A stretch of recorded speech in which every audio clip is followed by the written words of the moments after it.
प्रिय विद्यार्थियों, आज का हमारा अध्ययन बिंदु है सल्तनत कालीन भारतीय इतिहास के स्रोत।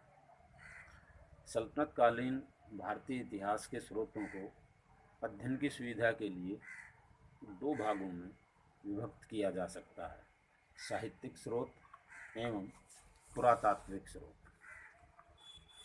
यदि साहित्यिक स्रोतों की हम बात करें तो सल्तनत कालीन साहित्यिक रचनाएं जो हमें उपलब्ध हैं उनको हम 5 भागों में विभक्त कर सकते हैं। उनमें पहला भाग है सामान्य ऐतिहासिक रचनाएं। सामान्य ऐतिहासिक रचनाओं में सबसे प्रमुख जो रचना है वो मिन्हाज उस सिराज की तबकाते नासिरी है। तबकाते नासिरी में इस्लाम के उदय से पूर्व विभिन्न पैगंबरों की जीवनी और इस्लाम की उत्पत्ति से लेकर इल्तुतमिश द्वारा संगठित शमसी सामंतों के दल का इतिहास है। यह रचना 23 अध्यायों में विभक्त है जिन्हें तबकात कहा जाता है। इसमें पहली बार दिल्ली सल्तनत का क्रमबद्ध इतिहास देखा जा सकता है। मिन्हाज की पुस्तक की एक सबसे बड़ी कमजोरी यह है कि इसमें तिथि क्रम पर विशेष ध्यान नहीं दिया गया है, लेकिन इसके बावजूद भी यह रचना सल्तनतकालीन ऐतिहासिक रचनाओं में अपना महत्वपूर्ण स्थान रखती है। वस्तुतः भारत पर तुर्की आक्रमणों, दिल्ली सल्तनत की स्थापना और इल्तुतमिश के शासनकाल के इतिहास के लिए मिन्हाज की पुस्तक एक विश्वसनीय स्रोत है। यदि साहित्यिक स्रोतों की जो दूसरी श्रेणी है वह है भारतीय इतिहास से विशेष रूप से संबद्ध ग्रंथ। इन ग्रंथों में सबसे महत्वपूर्ण है जियाउद्दीन बर्नी की तारीख़ फ़िरोज़शाही। तारीख़ फ़िरोज़शाही 1357-58 ईस्वी में पूरी की गई थी। बर्नी ने दिल्ली सल्तनत का इतिहास इल्तुतमिश के शासनकाल के बाद से आरंभ किया और फ़िरोज़ शाह तुगलक के शासनकाल के आरंभिक 6 वर्षों तक इसका विस्तार किया। बर्नी ने अपने इतिहास की रचना मुख्यतः अमीर और कुलीन वर्गों के लिए की है।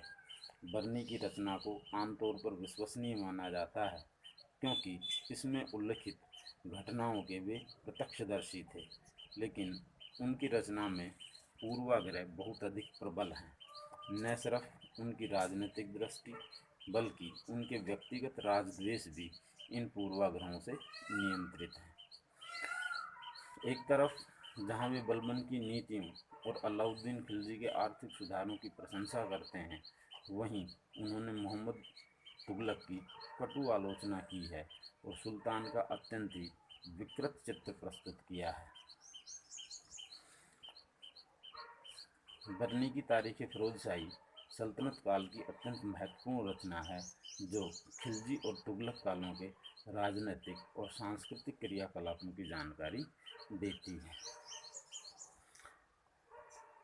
साहित्यिक स्रोतों की तीसरी श्रेणी में आते हैं नैतिक उपदेश निहित ऐतिहासिक रचनाएं। ऐसी रचनाओं में सबसे महत्वपूर्ण है बर्नी की फतवाए जहांदारी। बर्नी ने इस पुस्तक में अपने राजनीतिक आदर्शों को रखने का प्रयास किया है। बर्नी राजसत्ता को गैर इस्लामिक संस्था मानते थे, इसलिए वे सुल्तान को सदैव इस्लाम का संरक्षण करने, शरीयत को लागू करने, गैर मुसलमानों को दंडित करने एवं अनैतिक कार्यों पर प्रतिबंध लगाने की सलाह देते हैं।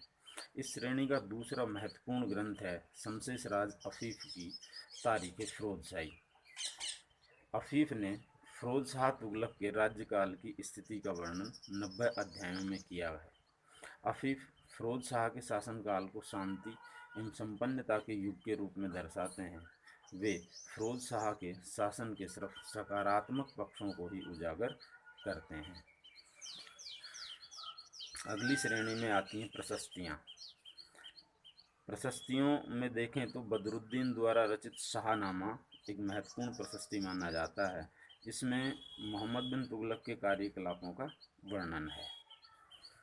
और अंतिम जो साहित्यिक दृष्टि से साहित्यिक स्रोतों में जो रचनाएं आती हैं वे रचनाएं हैं ऐतिहासिक महत्व की साहित्यिक रचनाएं।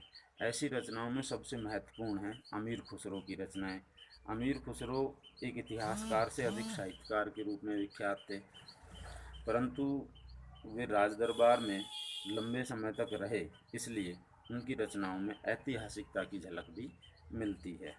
वे क्रम से कैकुबाद, जलालुद्दीन खिलजी, अलाउद्दीन खिलजी और मुबारक शाह खिलजी के समय राजदरबार से संबद्ध रहे। उनकी रचनाओं में प्रमुख रूप से किरान उस सादेन, मिफ्ता उल फुतूह, खजाइन उल फुतूह, आशिका, नुह सिपीहर, तुगलकनामा प्रमुख हैं। खुसरो की रचनाओं में बरनी की अपेक्षा अधिक विश्वसनीय तिथिक्रम मिलता है।